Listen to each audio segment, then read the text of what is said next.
2025 calendar ഏത് വർഷത്തിലാണ് ആവർത്തിക്കുക?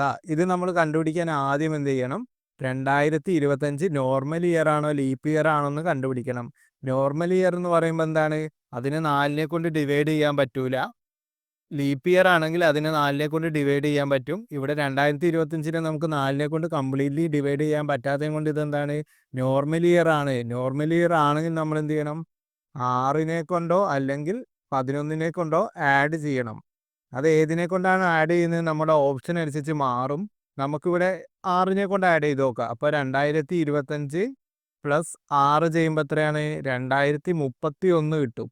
അപ്പോൾ നമ്മുടെ 2025 കലണ്ടർ റിപ്പീറ്റ് ചെയ്യുന്നപ്പോഴാണ് 2031 അല്ലെങ്കിൽ നമുക്ക് 11 വെച്ച് ആഡ് ചെയ്ത് നോക്കാം.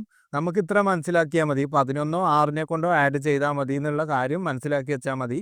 അങ്ങനെയാണെങ്കിൽ അടുത്തൊരു ക്വസ്റ്റ്യൻ കൊടുത്തിട്ടുണ്ട്. 2028 കലണ്ടർ ഏത് വർഷത്തിലാണ് ആവർത്തിക്കുക? ഇതെങ്ങനെയാണ് നമ്മൾ കണ്ടുപിടിക്കുക? 2028നെ 4നെ കൊണ്ട് ഡിവൈഡ് ചെയ്യാൻ പറ്റുമോ നോക്കണം. 4നെ കൊണ്ട് ഡിവൈഡ് ചെയ്യാൻ പറ്റും 2028നെ. അന്നേരം എന്താണ്? ഇത് ലീപ്പ് ഇയർ ആണ്. ലീപ്പ് ഇയർ ആകുമ്പോൾ നമ്മൾ എന്ത് ചെയ്യണം? 28 ആഡ് ചെയ്യണം. അതിൽ വേറെ നമ്പറൊന്നും ആഡ് ചെയ്യേണ്ട ആവശ്യമില്ല. 28 മാത്രം ആഡ് ചെയ്താൽ മതി. അപ്പോൾ 28 ആഡ് ചെയ്യുമ്പോൾ എത്ര കിട്ടും നമുക്ക്? 8 8 16ന് 6 ശിഷ്ടം 1 4 5 വരും. അപ്പോൾ 2056ലാണ് 2028 കലണ്ടർ റിപ്പീറ്റ് ചെയ്യുക.